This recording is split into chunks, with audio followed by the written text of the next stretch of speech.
कई बार लास्ट में बोलना सबसे कष्टदायक होता है।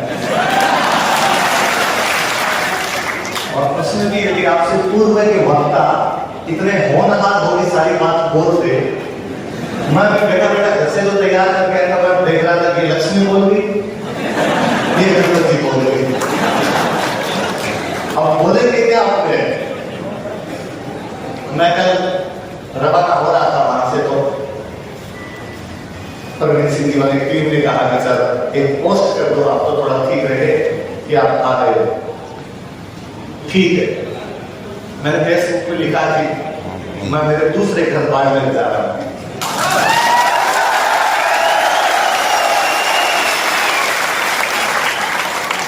मेरे बाड़मेर के जितने मित्र हैं उन्होंने हाथ मुझे फोन किया था, तू क्यों बोल रहे? कैसे?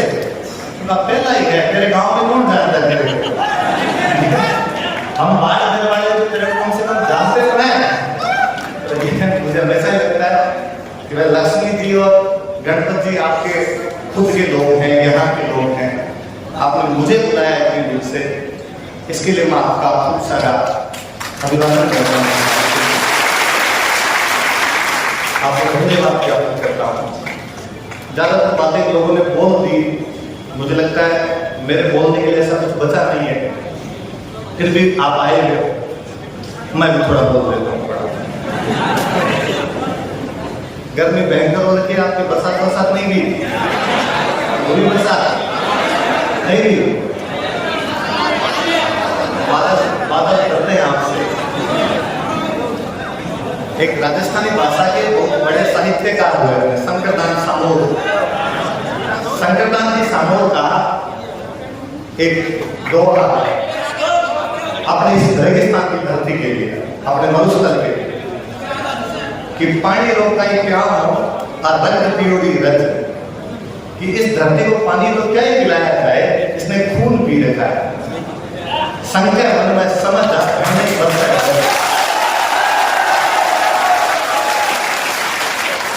इस धरती को पानी क्या पिलाया जाए, इस धरती ने रक्त पिया है, ये समझ के बादल भी शंका रखता है, इसलिए आप ऊपर से निकल जाता है और बरसता नहीं है। मुझे लगता है कि हाँ, बरसना अपने आप में बेइज्जती करवाना है। तो आपके बरसात नहीं भी तो आप इस बारे में राजी रहा कीजिए कि अपने बारिश इसलिए कम हुई है क्योंकि बादल अपने से डरते हैं। बाड़मेर के साथ मेरा लगाव इसलिए भी कि मेरे साथ खूब सारे लोग बाड़मेर के पढ़े, मेरे रूममेट रहे जयपुर के अंदर, ज्यादातर लोग बाड़मेर से। फिर कई बार आपका किसी जगह से या तो पूर्व जन्म का नाता होता है या कोई लैंडलाइन होता है।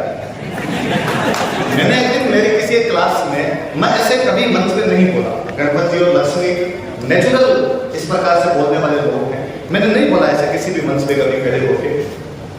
मैं क्लास में नेचुरल बात कर लेता हूँ, मैं वहां बोलने में ज्यादा सहज भी महसूस करता हूँ कि बच्चे मेरे को जानते हैं, मैं उनको जानता हूँ, मुझे लगता है कि बीच में कुछ भी बोल जाऊंगा ये कोई बुरा नहीं मानेंगे। ऐसे मंचों में थोड़ा सा ध्यान भी रखना पड़ता है, क्या बोलना है क्या नहीं बोलना।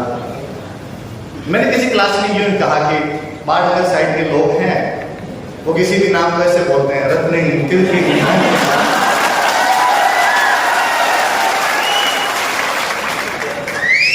गुरु गणपति जी मेरी बात से सहमत होंगे। हिस्ट्री में अपने कैरेक्टर है, गांधी जी के राजनीतिक गुरु थे गोपाल कृष्ण गोखले। तो गोखले के बारे में कहीं मैंने एक बार पढ़ा था कि गोखले इकोनॉमिक सब्जेक्ट जितने भी होते थे उनके बहुत अच्छी पकड़ रखा करते थे। एक दिन गोखले ने, जब अंग्रेजों की सरकार थी, सरकार ने अपना बजट पेश किया, दूसरे दिन जब बजट पर बहस हो रही थी तो गोखले बोले तो सरकार की कमियां बताएगा। विपक्ष का काम क्या होता है? कमियां बताना, कमियां बताएगा, तुम्हारे बजट में ये कमी, तुम्हारे बजट में ये कमी, तुम्हारे बजट में ये कमी। और इतना अच्छा बोले कि अगले दिन पूरा भारत उनको जान रखा था। तो लाइन वैसे लिखी आती है कि गोखले ने एक दिन बजट पर भाषण दिया, रात को जाके सो गए, अगले दिन पूरा भारत उनको जान रहा था। मुझे लगा अपने को गोखले तो है नहीं, ना अपने को भारत जाने, पर रत्नी तिलकी ने बाद में जैसे सबको बताया दिया कि थे मेरे रूममेट हैं, उन्होंने मुझे फोन किया, उन्होंने कहा कि मेरे मामा जी के लड़के हैं, बस चलाते हैं, उनका पढ़ाई लिखाई से कोई लेना देना नहीं है। वो रत्नी तिलकी वाला वीडियो स्टेटस पे लगा रखा था उन्होंने। मैंने पूछा उनको फोन करके कि आप जानते हैं इस आदमी को? ना। क्यों लगा रखा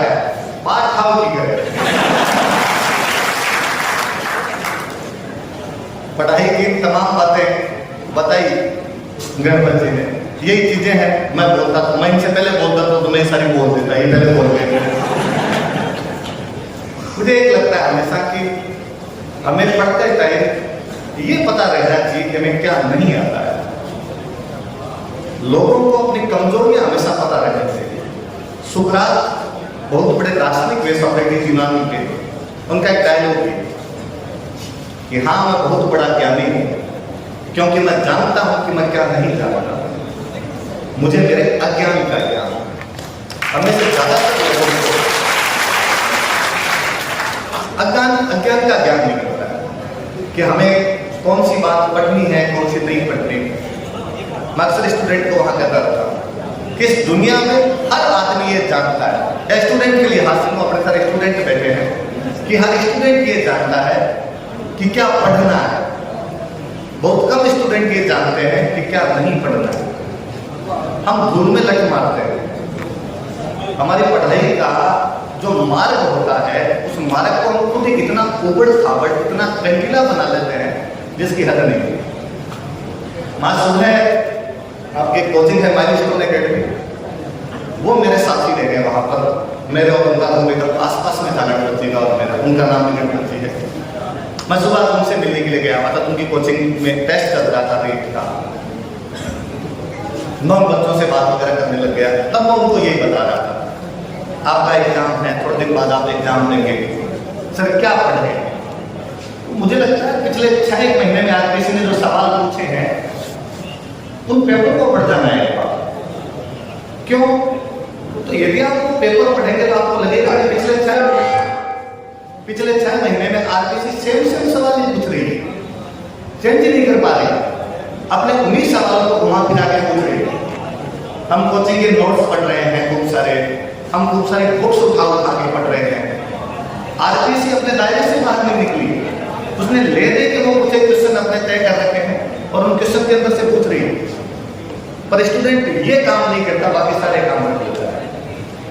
वो जैसा कि मैं लक्ष्मी पहले बता रही थी कि 17 घंटे 18 घंटे इसकी अपेक्षा 7-8 घंटे पढ़ लिया जाए, रेगुलर पढ़ लिया जाए, उसमें कंटिन्यूटी ना हो, डेली पढ़ लिया जाए।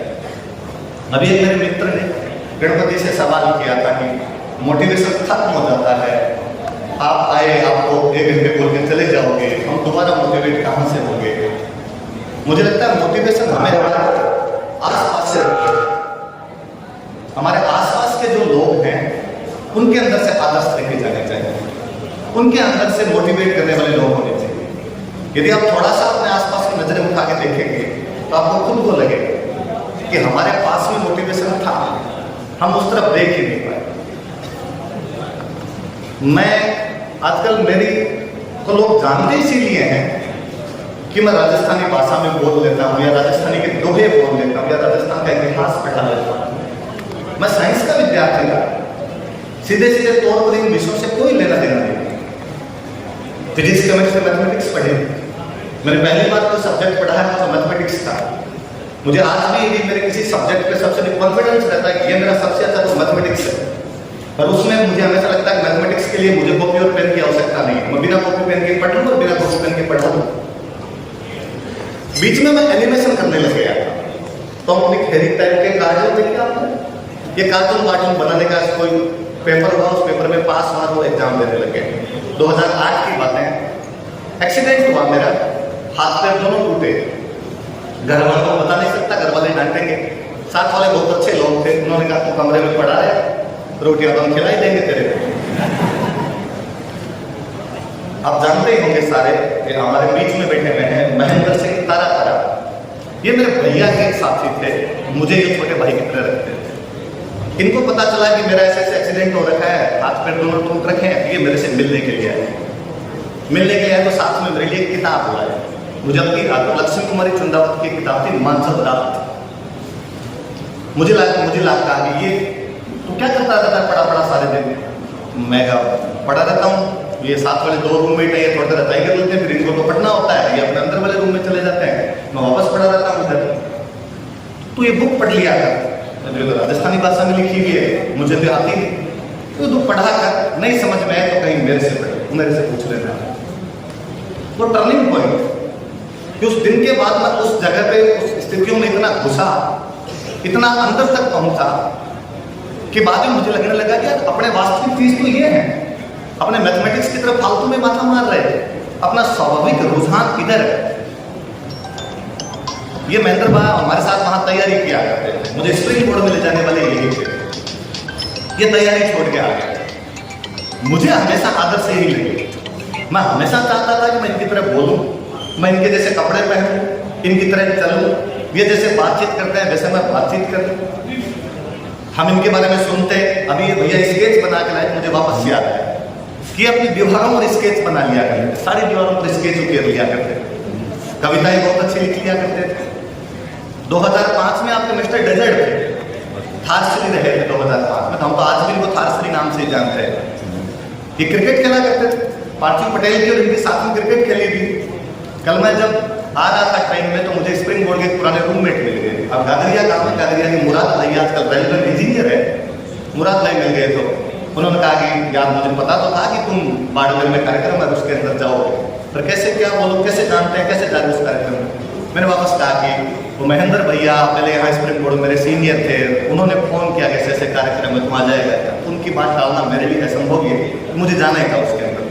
आप नहीं जानते हो महेंद्र भाई, उन्होंने कहा कैसे नहीं जानता, वो लेफ्टी है और क्रिकेट बहुत अच्छी खिला सकते थे। मैं गुरुवार को बता के विश्व